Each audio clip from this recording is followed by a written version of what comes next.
మా అక్కగారైన sister Mary gold గారు దేవుని వాక్యం అందించబోతూ ఉన్నారు. వీరు 3 సంవత్సరాల ఉపవాసం ఉండి ప్రార్థన చేయడం ద్వారా పరిశుద్ధాత్మతో నింపబడిన వారై ఆత్మ సంబంధమైన వరములు కలిగి ప్రభువుతో మాట్లాడుతూ దర్శనాల ద్వారా కళల ద్వారా ప్రభు సన్నిధిలో గడుపుతూ అనేక మందిని ఆత్మీయంగా సిద్ధపరుస్తూ బలపరుస్తూ ఉన్నారు. వీరు ప్రార్థన చేసి దర్శనాలను కళభావాలను తెలుసుకొని అనేక మందికి తెలియచెప్పి అనేక మంది పట్ల దేవుని యొక్క చిత్తం ఏ విధంగా ఉందో ప్రార్థన ద్వారా వారు తెలుసుకొని అనేక మందితో పంచుకుంటూ అనేక మందిని బలపరుస్తూ దేవుని సన్నిధిలో బహుబలంగా వాడబడుతున్న దైవజనులు. వీరి వాక్యాన్ని ఇప్పుడు విందాం. ఇక్కడ కీర్తనాకారుడు తెలియజేస్తూ ఉన్నాడు, సింహపు పిల్లలకి దేవుడు ఏ సమయాన్ని నిర్ణయించాడు, అడవి జంతువులకు క్రూరమైన జంతువులకు ఏ సమయాన్ని నిర్ణయించాడో, మనుషులు పని చేసుకోవడానికి ఏ సమయాన్ని నిర్ణయించాడో ఎరిగిన కీర్తనాకారుడు చెబుతూ ఉన్నాడు. యెహోవా 24వ వచనం, నీ కార్యములు ఎన్నెన్ని విధములుగా ఉన్నవి, నీ కార్యములు ఎన్నెన్ని విధములుగా ఉన్నాయి, జ్ఞానము చేత నీవు వాటన్నిటినీ నిర్మించితివి, నీవు కలుగజేసిన వాటితో భూమి నిండి ఉన్నది, అదిగో విశాలమైన మహాసముద్రము, అందులో లెక్కలేని జలచరాలు, అందులో లెక్కలేనని జలచరాలు, దానిలో చిన్నవి పెద్దవి జీవరాశులని అంట. అంతేనా? వాటికి కావలసిన ఆహారాన్ని దేవుడిస్తున్నాడు. 27వ వచనం మనం చూస్తే, తగిన కాలమున నీవు వాటికి ఆహారం ఇచ్చదువని ఇవన్నీ నీ దయ కొరకు కనిపెట్టుచున్నాయి. దేవుడు దయ చూపితేనే మనకు ఆహారం దొరికిందని, దేవుడు దయ చూపితేనే మనకు నీళ్లు దొరుకుతాయని, దేవుడు దయ చూపితేనే ఆరోగ్యం వస్తుందని, దేవుడు దయ చూపితేనే పరలోక రాజ్యంలో ప్రవేశించగలమని మనకు తెలియటంలా. ఎంతో కాలం నుంచి ప్రార్థన చేస్తాం, ఆయన దయ లేకపోతే మనం బ్రతకలేమని మనకు తెలియడం లేదు. కానీ అవన్నీ సముద్ర మత్స్యములు కానీ జలచరాలు అన్నీ కూడా ఆయన దయ కోసం ఎదురు చూస్తున్నాయి అంట. ఆయన దయ చూపాలని ఆయన దయ కొరకు ఎదురు చూస్తూ ఉన్నాయి. 28వ వచనము, నీవు వాటికి పెట్టునది అవి కూర్చుకొనును, నీవు గుప్పిలి విప్పగా అవి మంచి వాటిని తిని తృప్తిపరచబడును. ఆయన గుప్పిలి విప్పితే, సింహ పిల్లలేమో దేవుని చేతిలో నుండి ఆహారం తీసుకోవాలని చూస్తున్నాయి అంట. సింహపు పిల్లలు దేవుని చేతుల నుండి ఆహారం తీసుకుని వాళ్ళని చూస్తూ ఉంటే, జలచరాలన్నీ కూడా ఆయన గుప్పిని విప్పితే వాటిల్లో శ్రేష్టమైనవి తీసుకొని తినాలని ఎదురు చూస్తూ ఉన్నాయి. ప్రభు సముద్రంలో తన గదులను ఎందుకు వేసుకున్నాడు? వాటికి అన్నం పెట్టడానికి, ఆహారం పెట్టడానికి. ఆయన వాటితో తృప్తి చెందుతాడు. అవన్నీ దేవుణ్ణి స్తుతిస్తూ ఉండగా, దేవుణ్ణి ఘనపరుస్తూ ఉండగా అవన్నీ చూచినప్పుడు దేవునికి చాలా సంతోషం వేస్తుంది. అందుకే ఆకాశ పక్షులు, జంతువులు, జలచరాలు అన్ని దేవునికి లోబడుతూ ఉన్నాయి. యోనా మాట వినకపోయినప్పుడు, యోనాని ఎత్తి సముద్రంలో వేసినప్పుడు దేవుడు ఆ జలచరానికి చెప్తూ ఉన్నాడు, నువ్వు యోనాని మింగేసేయి. ఇంకేం చేయాలి? అరిగించుకోబాక, మింగి ఆ జలచరానికి దేవుడు చెప్తూ ఉన్నమాట, ఆ యోనాని నువ్వు మింగాలి, 3 రోజులైనా 4 రోజులైనా అలానే ఉంచుకొని ఆ నినివే పట్టణం ఒడ్డుకు పోయి కక్కాలి. చూడండి, 3 రోజులు అది నోరు తెరుచుకొనే ఉంది. నోరు మూస్తే అరిగిపోతుంది తెలుసా? మనం కూడా నోరు తిన్న తర్వాత మూసుకుంటాం. ప్రతి జంతువు కూడా తిన్న తర్వాత, భోజనం చేసిన తర్వాత నోరు మూసేయగానే కడుపులో జరగవలసిన ప్రాసెస్ జరుగుతుంది. అరిగించడానికి అవసరమైనవన్నీ కూడా అప్పుడు వచ్చేసి ఆ తిన్న ఆహారాన్ని, భోజనాన్ని అరిగిస్తూ ఉంటాయి. కానీ ఈ యొక్క జలచరము యోనాని కడుపులో పెట్టుకొని 3 రోజులు ప్రయాణము చేసింది. 3 రోజులు ప్రయాణం చేసింది. యోనా మత్యము కడుపులో ఉండి ప్రార్థన చేశాడంట, ప్రభువా కమ్మగా ఓడలో పోవాల్సిన నేను నీ మాట విన్నందువల్ల ఈ నాచులో ఈ భయంకరమైన స్మెల్ వస్తుంది, భయంకరమైన దుర్వాసనలో, భయంకరమైన ఈ కరుడు కట్టిన ఈ నాచు నా చుట్టూ చుట్టుకొని ఉంది, అసలు నేను తట్టుకోలేను ప్రభువా. 3 రోజులు ప్రార్థన చేశాడు. యోనాకి పగలేదో రాత్రేదో అర్థం కాల. నీళ్ళల్లో ఉన్నాడు, ఆ జలచరము కడుపులో ఉన్నాడు, ఆ మత్యమున యోనాని మోసుకొని పోతూ ఉంది. 3 రోజులు అయిపోయిన తర్వాత వెళ్ళి నినివే పట్టణం ఒడ్డును ఎక్కింది. దేవుని బిడ్డలుగా ఉన్న మనము ఆయన మాట వినకపోతే ఆయన మనల్ని కూడా అట్టే చేస్తాడు. బలవంతంగా తీసుకుపోయి ఎత్తి అక్కడ వేస్తాడు. ఏం చేయగలం మనము? మన ఇష్టానుసారంగా ప్రవర్తిస్తే, మన ఇష్టానుసారంగా మనం నడిస్తే, మన ఇష్టానుసారంగా ప్రయాణం చేస్తే, ఆ ప్రయాణాలు దేవునికి అంగీకారం కాకపోతే ఆయన వాటిని కొనసాగనీయడు. నువ్వు వెళ్తూ ఉండగా బస్సు అయినా చెడిపోవచ్చు. ఒకవేళ కారు వేసుకొని పోదాం, ఖచ్చితంగా ఈ ఫంక్షన్కి నేను అటెండ్ అవ్వాలి, ఖచ్చితంగా వెళ్ళాలి అని నువ్వు పందెం బట్టి పోయావనుకోండి, అది దేవుని చిత్తం కాకపోతే కారు అయినా యాక్సిడెంట్లు కూడా అవుతాయి, తెలియదు. లేదా ఏదైనా రిపేర్ అయినా వచ్చేస్తుంది, సాయంకాలం దాకా ప్రయాణం సాగదు. నిన్ను దేవుడు వదిలేస్తే ఇంక నీ ప్రయాణాలు నువ్వు చేసుకోవచ్చు, నీ ఆలోచన నువ్వు చేసుకోవచ్చు, నీ ఇష్టానుసారంగా ప్రవర్తించవచ్చు, ఒక దినాన్ని నరకంలో కూడా కాలవచ్చు, ఇబ్బంది లేదు. ఆయన బిడ్డమైనప్పుడు, ఆయన చిత్తానుసారంగా నడిచే వ్యక్తి అయినప్పుడు యోనాలాగానే ఉంటుంది నీ జీవితం. యోనాలాగా నేను వెళ్ళను అంటే ప్రభు ఏం ఊరుకోడు, నేను చేయలేను అంటే ఆయన ఊరుకోడు. నిన్ను పరిచర్యకు నియమిస్తే నువ్వు పరిచర్య చేసేదాకా ఆయన ఊరుకోడు. నిన్ను పాటలు పాడడానికి నియమిస్తే పాటలు పాడేదాకా ఆయన నిన్ను ఊరుకోడు. నిన్ను దేనికి ఆయన నియమించాడు, ఆయన బిడ్డగా నీ ఉన్నప్పుడు అన్నిటినీ ఆయనే జరిగిస్తాడు. మనం కావాలనుకున్నా కావాలా అనుకోకపోయినా దేవుని చిత్తమే మన పట్ల జరుగుతుంది, ఆయన ఇష్టమే జరుగుద్ది, కానీ మన ఇష్టము జరగదు. అందుకే యోనాని మత్యము మింగేయమంటే మింగేసింది, కక్కమంటే కక్కేసింది. అలాగే ఉండి ఆ నినివే పట్టణం ఒడ్డును కక్కేసింది. ఆకాశ పక్షికి చెప్పాడు, కాకికి చెప్పాడు, ఇదిగో ఏలియాకు నువ్వు భోజనం పెట్టాలి, అంతే. నేను పెడితే తింటున్నావు కదా, ఇదిగో ఫలాని చోట ఆ భోజనం సిద్ధపరిచి ఉంది, అది తీసుకుని వెళ్ళి ఏలియాకు పెట్టాలి అంటే కాకి అలాగే ఆయనకి ఆహారం పెట్టింది. ఎంత రొట్టె తెచ్చిందో మనకు తెలియదు, ఎంత బరువు కాకి మొయ్యగలిగిందో తెలియదు, ఎంత మోసిందో తెలియదు, కానీ ఏలియాకి కడుపు నిండే ఆహారం పెట్టింది కాకి. దేవుని మాట విన్నాయి. ఆకాశ పక్షులు దేవునితో మాట్లాడుతున్నాయి, దేవుడు ఆకాశ పక్షులతో మాట్లాడుతున్నాడు. జలచరాలు దేవుణ్ణి అడుగుతూ ఉన్నాయి, దేవుడు వాటితో మాట్లాడుతూ ఉన్నాడు. అడవి గాడిదని దేవుడు మాట్లాడుతూ ఉన్నాడు. బిలాము ఎక్కిపోతూ ఉన్న గాడిదతో దేవుడు మాట్లాడుతున్నాడు. గాడిద కూడా దేవుని మాట వింటుంది, గాడిద కూడా దేవుని మాట వింటూ ఉంది. ఓ ప్రవక్త దేవుని మాటకు లోబడక ఇంకో ప్రవక్త ఇంట్లో భోజనం చేసినప్పుడు సింహానికి చెప్పాడు దేవుడు, తెలుసా, ఆ ప్రవక్తని చంపు కానీ ఏమాత్రం ముట్టుకోగాక, తినొద్దు. సింహం స్వభావం ఏంటి? మాంసం దొరికితే వదిలిపెడుతుందా? మాంసం దొరికితే మాత్రం వదిలిపెట్టదు. దానియేలు గ్రంథంలో కూడా మనం చూస్తాం, దానియేలు సింహాల బోన్లో వేయబడ్డప్పుడు దానియేలు ఎదురుగా సింహాలని కనీసం నోరు కూడా తెరవల. ఆ తర్వాత ఎవరెవరైతే వ్యతిరేకించారో, ఎవరెవరైతే దానియేలు మీద నేరము మోపారో వాళ్ళందరినీ ఆ గుహ ద్వారం దగ్గరికి తేగానేనంట సింహాలు ఎగిరి పట్టుకొని ఎముకలు కూడా దొరకకుండా పొడి చేసినాయంట. అంత ఆకలితో ఉన్నాయి. ఏమి దానియేలుని ఎందుకు తినలేదు? దానియేలుని ఎందుకు ముట్టలేదు? మనుషుల్ని చూసినా ఏ జంతువుని చూసినా ఆగని సింహాలు ఎలా ఆగుతున్నాయి? ఆ ప్రవక్తను మీరు చంపండి కానీ ఏ మాత్రం ముట్టుకోవద్దు, తినొద్దు. చంపంట ఎదురు కూర్చుందంట సింహం, తెలుసా, బ్లడ్ నాకకుండా ఏ మాత్రం తినకుండా ఆ సింహము ఆ ప్రవక్త యొక్క బాడీ దగ్గర ఇలాగే కూర్చుంది అంట. ఇంకో ప్రవక్త ఆయనకి తప్పు బోధ చేసిన ఆ ప్రవక్త వచ్చి చూసినప్పుడు సింహము అతన్ని ముట్టకుండుటయో ప్రక్కన ఉండుటయో అతని శవము శరీరము పడి ఉండుటయో చూచి అప్పుడంట సింహం అలానే ఉంది, ఆయన బాడీని తీసుకుని వెళ్ళిపోయి. ఈయన కూడా ఏమల్లా సింహం, దేవుడు ఎవరిని ముట్టమంటే వాళ్ళని ముట్టిద్ది, ఎవరిని ముట్టొద్దంటే వాళ్ళని ముట్టదు. దేవునికి అనుకూలంగా మనము జీవించినప్పుడు ఎలాంటిదైనా మనల్ని ఏం చేయదు. దేవుడు నిర్ణయించితేనే జరుగుతాయి, దేవుడు నిర్ణయించకపోతే ఏమీ జరగదు.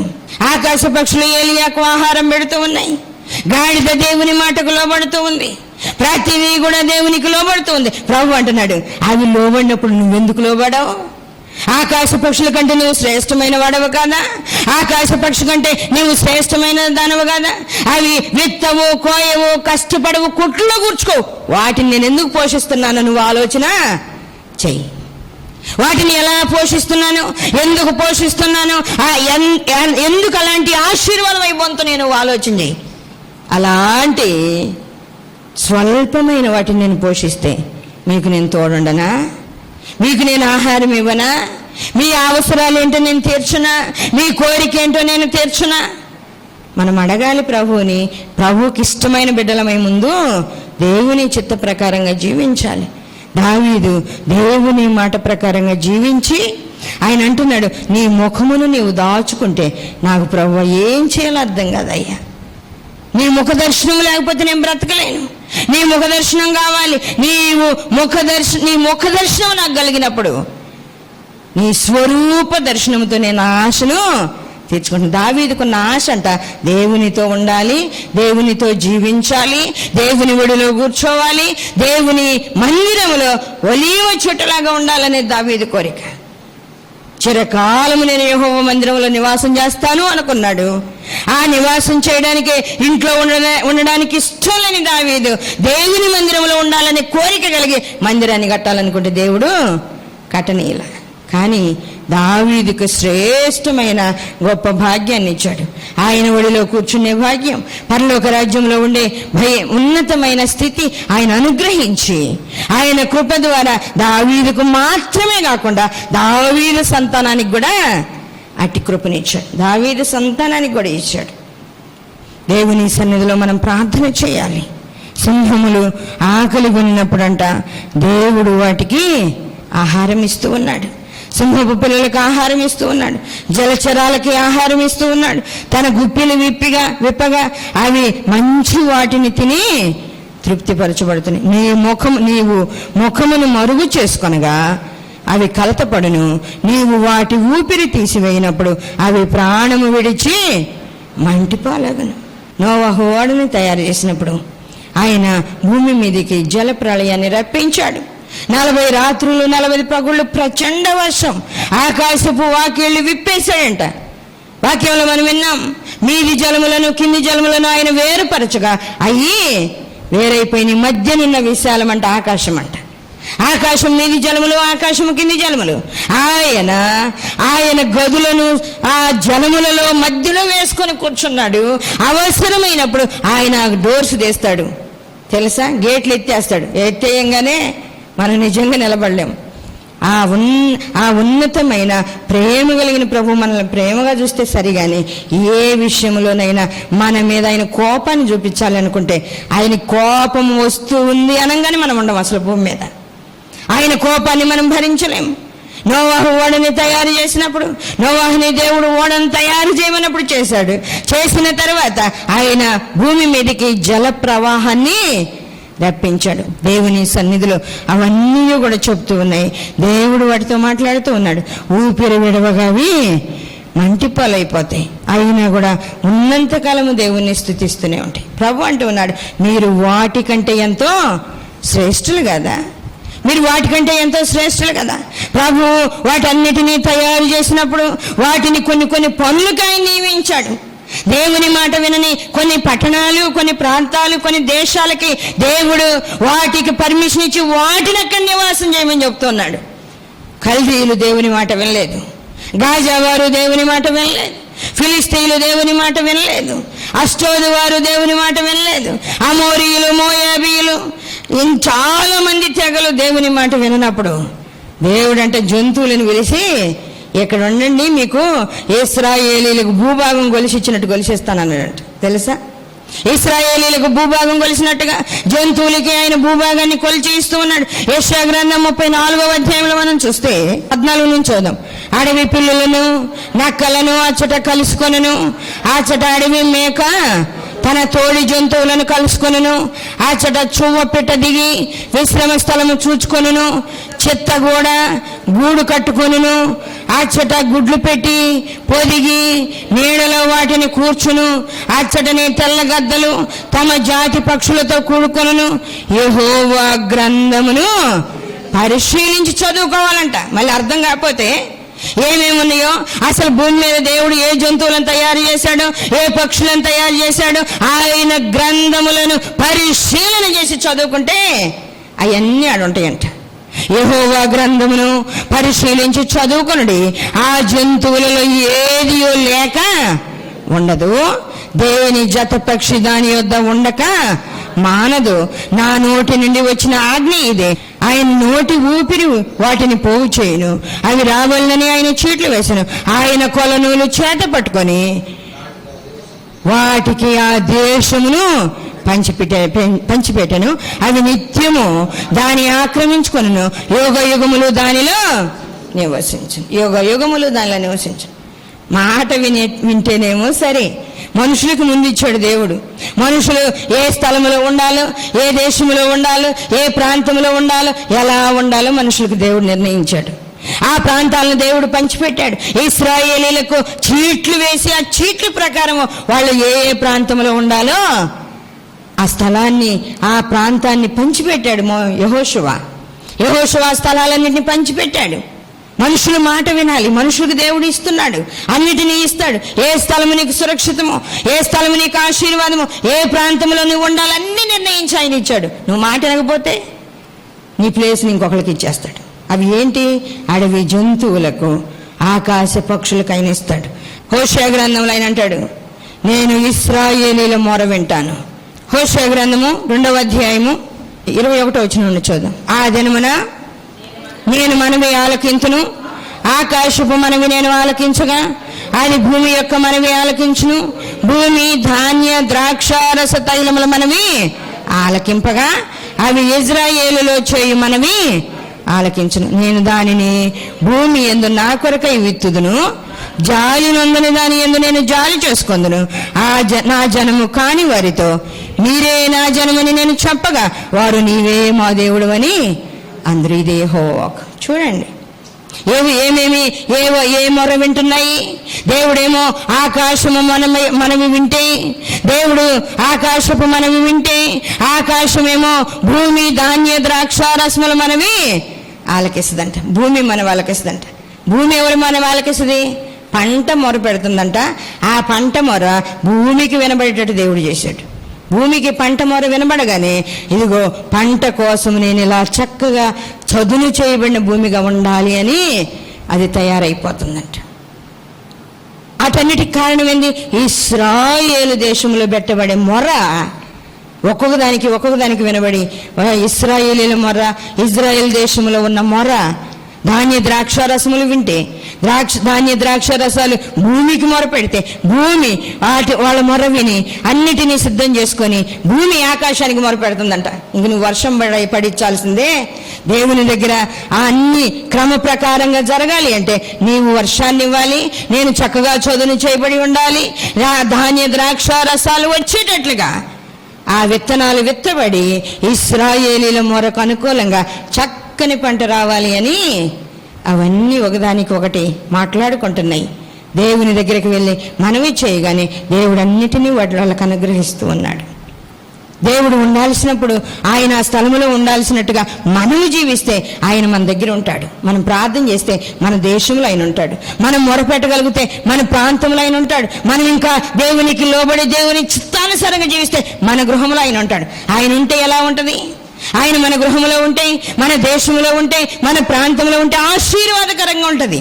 అందుకే ఆయన ఉండాల్సిన స్థలంలో ఆయన ఉండేటట్టుగా, మన హృదయంలో ఆయన ఉండేటట్టుగా, ఆయన మన హృదయంలో స్థిర నివాసం చేసేటట్టుగా మనం ప్రార్థన చేయాలి.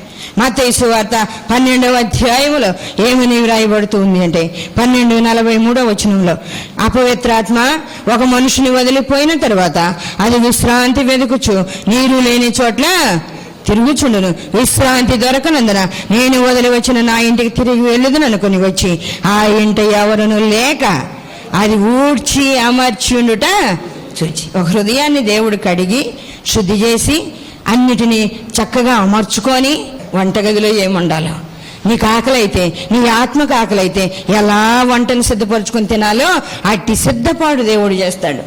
ఆయన వంటగదిని అలాగే సిద్ధపరుస్తాడు, ఆ హాల్ని అలాగే చేస్తాడు, నీ బెడ్రూమ్ని అలాగే చేస్తాడు. నువ్వు ప్రార్థన చేసుకొని దేవునితో మొరపెట్టాలి అనుకున్నప్పుడు ఆ స్థలాన్ని అలా సిద్ధపరిచి ప్రార్థన చేయడానికి అలా నీకు అనుగ్రహిస్తాడు. అన్నిటినీ ఊడ్చి కడిగి ఉతికి శుద్ధి చేసి రక్తం ఇచ్చి ప్రాణం ఇచ్చి రక్తంలో ముంచి లేపుతాడు మన వస్త్రాలని, మన హృదయాన్ని. ఆయన రక్తంలో ముంచి లేపితే తెల్లగా అయిపోతాయంట. మామూలుగా బట్టలకి రక్తం అయితే ఒకలాంటి మరకలు పడిపోతాయి, అవి పోవు. కానీ యేసయ్య రక్తంలో వస్త్రాలు ముంచి ఉతికితే తెల్లగా అయిపోతాయంట. ఎర్రగా అవ్వాల్సిన బట్టలు తెల్లగా అయిపోతాయి. ఆయన ఊడ్చి అమర్చి అన్నీ చక్కగా తయారు చేసిన తర్వాత మనం అలాగే దేవుణ్ణి ప్రార్థించితే, అలానే దేవుణ్ణి కనపరచగలిగితే, రక్షించబడిన దగ్గర నుంచి దేవుని చిత్తానుసారంగా నీవు జీవించగలిగితే ఆయన నీ హృదయాన్ని విడిచిపెట్టిపోడు. అలా చేయనప్పుడు ఆయన ఊడ్చి అమర్చి అన్ని సెట్ చేస్తాడు, కానీ ఆయన ఉండలేక వెళ్ళిపోతాడు. మన మాట వినకపోతే ఆయన వెళ్ళిపోతాడు, ఆయన ఉండడు. ఆయన బాధ కలిగితే ఆయన ఉండడు. ఆయన వెళ్ళిపోయిన తర్వాత సైతాన్ వచ్చి మళ్ళీ చూస్తే సైతానికి ఎలా కనబడుతుంది? సైతాన్ వచ్చి ఆ హృదయాన్ని చూసినప్పుడు అది ఊడ్చి అమర్చి ఉంటుంది అంట, కానీ ఎవరు ఉండరంట. ఎవరు ఉండకపోతే ఏం చేస్తుంది? అది నేను ఉండాలనుకుంటుంది. ఎవరు లేరు కాబట్టి నేను ఉండాలి అనుకుంటుంది. అలాగే చాలామంది చాలా దేశాలు దేవునికి లోబడినంతకాలం వాళ్ళకి బాగుంది.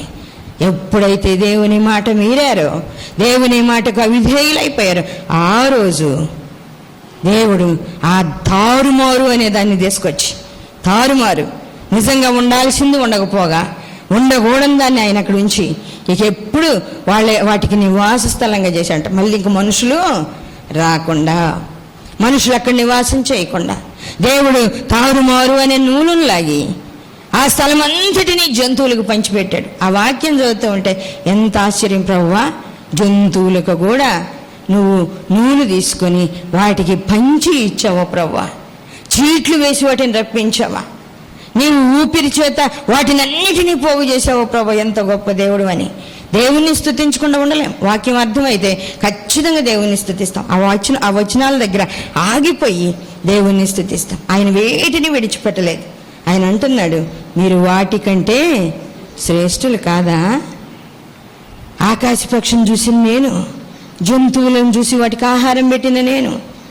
దేవుని దగ్గర పోయి సింహ పిల్లలు ఎగబడి చెయ్యి తెరువయ్యా నీ చేతిలో ఉన్న ఆహారం తీసుకోవాలంటే ఎంత ఆనందం దేవునికి చెప్పు.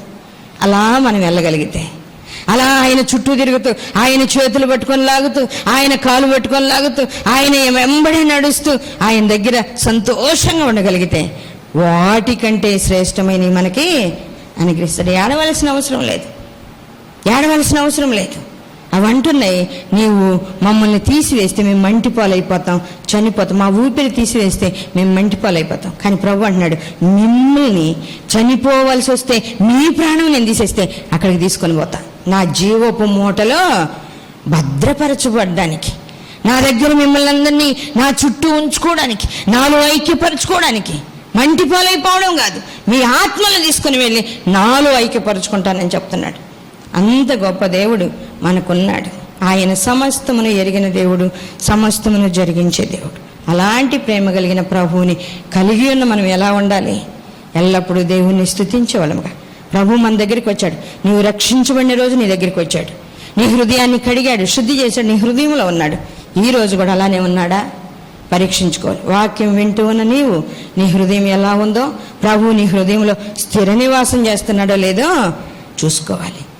సముద్ర మధ్యములు దేవుని వైపు చూడగానే దేవుడు అంటున్నాడు, నేను మీ దగ్గర ఉండటానికి నేను దూలములు గదులేసి వాటి దూలములన్నీ సముద్రంలో వేసుకున్నానుగా, మీ మధ్యలో ఉంటాను, స్థిరంగా ఉంటాను. ఇంకెప్పుడు ఆయన మనసు మార్చుకోవాలా. సముద్ర మధ్యముల విషయంలో ఎప్పుడు మనసు మార్చుకోవాలా. ఆకాశ పక్షుల విషయంలో ఎప్పుడు మనసు మార్చుకోవాలా. జంతువుల విషయంలో ఎప్పుడు మనసు మార్చుకోవాలి. కానీ మనిషి విషయంలో దేవుడు ఎప్పటికప్పుడు తన ఆలోచన మార్చుకుంటున్నాడు, తారుమారు చేసేస్తున్నాడు. మనం అనుకున్న దాన్ని జరగనీయకుండా గందరగోళం చేసి పడేస్తున్నాడు. మనం ఏం చేయలేం. దేవుని సన్నిధిలో ఆయనకి లోబడి ఆయన చిత్త ప్రకారంగా జీవించడం తప్ప మనం ఏం చేయలేం. ఆయనకు లోబడాలి. ఆకాశ పక్షులను చూసి నేర్చుకోవాలి, జంతువులను చూసి నేర్చుకోవాలి, జలచరాలను చూసి నేర్చుకోవాలి. అదే టైంలో మనం ఎలా ఉన్నామో పరీక్షించుకోవాలి. మనం అలాగే ఉంటే ప్రభు మనతో ఉండడానికి మన హృదయంలో ఆయన స్థిర నివాసాన్ని ఏర్పాటు చేసుకుంటాడు. ప్రమాణం చేస్తాడు. దావీదుతో, అబ్రహాముతో, దానియేలుతో, ఈ విధంగా యాకోబుతో, ఇస్సాకుతో అందరికీ ప్రమాణం చేశాడు. నీవు నా బిడ్డవు, నీవు నా కుమారుడవు, నేను నిన్ను కన్నాను, నేను నీకు తండ్రినయ్యుందును, నీవు నాకు కుమారుడు అయి ఉంటావు, నీవు నాకు కుమార్తె అయి ఉంటావు, నేను నీ తండ్రినయ్యి ఉంటాను. ఎప్పుడు ఈ ప్రమాణం నుంచి నేను బయటికి రాను. మీరు ఒకవేళ మాట మీరితే శిక్షించి సరి చేస్తుంది. మనం అడగాల్సింది కూడా అదే, ఇదిగో ప్రభా ఈ విషయాల్లో నేను నీ మాట వినకపోతే శిక్షించైనా సరిచేయి, కానీ నన్ను మాత్రము విడిచిపెట్టద్దు. శిక్షించి సరిచేయి. దెబ్బే కదా తగిలితే తగలని, కానీ నేను సరి అయిపోతాను కదా. శిక్షించి సరిచేయి, కానీ నన్ను ఏమాత్రం విడిచిపెట్టద్దని ప్రభు దగ్గర మనం ప్రార్థన చేస్తే ఆయన శిక్షిస్తాడు, సరి చేస్తాడు, చక్కగా నిలబెడతాడు, ఆత్మతో నింపుతాడు, మన హృదయంలో స్థిరంగా అయినా ఉంటాడు. నేను ముగిస్తూ ఉన్నాను. దేవుడి మాటలు దీవించునుగాక. ప్రార్థన చేసుకుందాం. అవును ప్రభువా, సర్వశక్తి కలిగిన దేవుడవయ్యా, వేటిని నీవు విడిచిపెట్టలేదు. మీరు సృజించినవన్నీ ప్రభువా మీ కృప కొరకు కనిపెడుచు ఉన్నాయి. వేటిని విడిచిపెట్టలేదు ప్రభువా.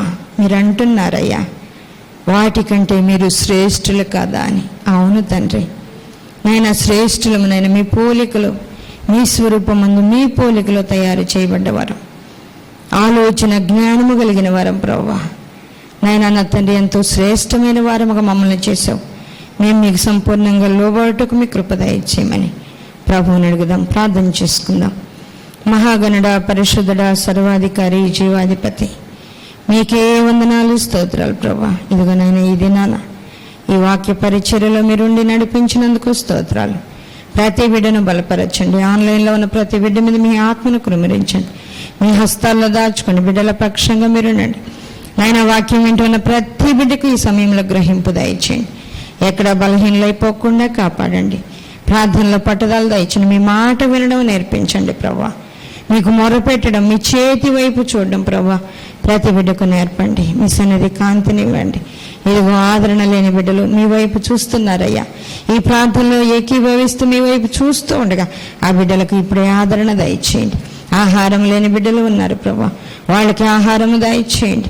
నీరు లేని బిడ్డలకు నీళ్ళని దయచేయండి. పంటల బండక బాధపడే వాళ్ళు మీ వైపు చూచినప్పుడు వాళ్ళకి నైనా పంటలు సమృద్ధిగా పండుట కృప దయచేయండి.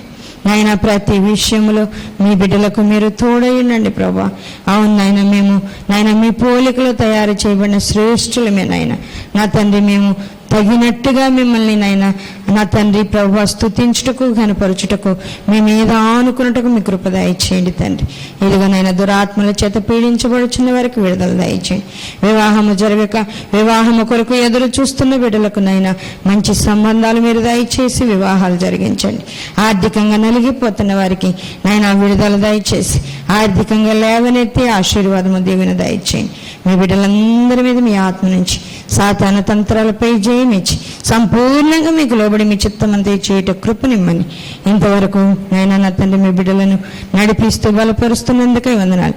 రాబో దినాల్లో కూడా ప్రభా ఆత్మ సంబంధమైన ఉన్నతమైన ఆశీర్వాదాలు, దీవెనలు ఇంకా సమృద్ధిగా దయచేయమని మీకు అప్పగించుకుంటూ యేసయ్య అతి పరిశుద్ధ నామములో అడుగుచున్నాము తండ్రి, ఆమేన్. మరిన్ని వివరముల కొరకు మమ్మలను సంప్రదించవలసిన చిరునామా marigold foundation, holy spirit church, Vishwanathapuram, Podili, Prakasam జిల్లా, పిన్ కోడ్ 523240. మా ఫోన్ నెంబర్స్ 8500084841 మరి ఒక ఫోన్ నెంబర్ 8500